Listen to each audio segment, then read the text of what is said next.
Hello everyone. এই যে আমাদের 31st নাইটের পিকনিকের প্রস্তুতি চলছে। সন্তু এদিকে পকোড়ার জন্য মাংস রেডি করছে, আর এদিকে অনুপ পকোড়া ভাজা শুরু করে দিয়েছে। সঙ্গে সন্তু আছে, দুজন মিলে রান্না করছে, আর আমি শুধু ভিডিও করে বেড়াচ্ছি। এই যে আমাদের পকোড়া রেডি। তারপর টেনটেনা মাম্পি, মৌরি, সঙ্গীতাদি সবাই খুব কাজে ব্যস্ত।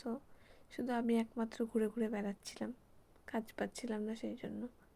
এই যে মনামি ম্যাডামও রান্না করছে, একজন না 3জন মিলে রান্না করছে এখানে। এরপর মাম্পিও রান্না করবে।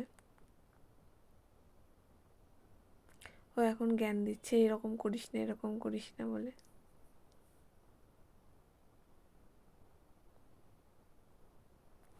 এই যে তারপরে আমি একটু একটু করে সবারই মুখগুলো তুলে নিয়েছিলাম, শুধু নিজের মুখটা তুলতে ভুলে গেছিলাম।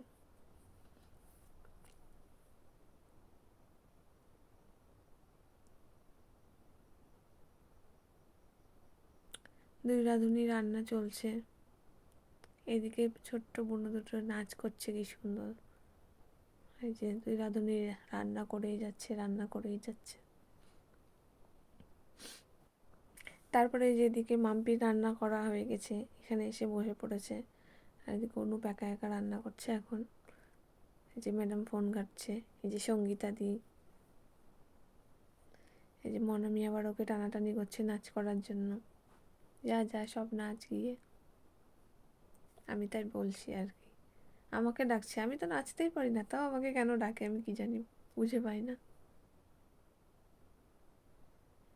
এদিকে মৌদুই আর সন্তু মশলা বাটছে, আর এই যে চিকেন হচ্ছে।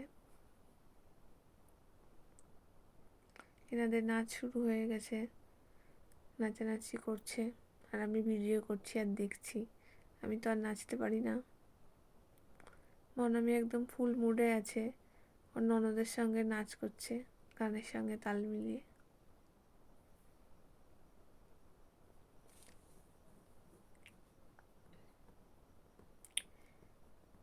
এই যে আমাদের চিকেন রেডি। দেখতে দারুণ হয়েছে না? খেতেও কিন্তু দারুণই হয়েছিল, কিন্তু আমি খেতে পারিনি, দুঃখের বিষয় বেশি। এই যে ফ্রাইড রাইসও রেডি। আমার তাড়া ছিল, সেই জন্য আমি তাড়াতাড়ি খেয়ে চলে গেছি, বাকিরা সবাই ছিল পরে খাওয়া দাওয়া করেছে। সো আমার একটু তাড়াতাড়ি থাকায় আমি তাড়াতাড়ি খাওয়া দাওয়া করে বেরিয়ে গেছিলাম। কিন্তু রান্নাটা খুবই ভালো হয়েছিল, অনুপ রান্না করেছিল, আর মাম্পিও ছিল সাথে।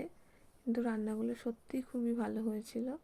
আমি বেশি খেতে পারি না বলে আমি এখনও আফসোস করি যে আমি বেশি খেতে পারিনি সেই দিন। যাই হোক, আমি আর সঙ্গীতা দিয়ে খেয়ে নিয়েছিলাম, বাকিরা সব ছিল, এখনও রান্না বাকি ছিল, যদিও চাটনি এসব। এই যে লাস্টে আমরা একটাই ছবি তুলেছিলাম, সবাই তো এদিক ওদিক করতেই ব্যস্ত ছিল, ছবি তোলার কথা কারো মনে ছিল, তাই ছবি তুলে বাস।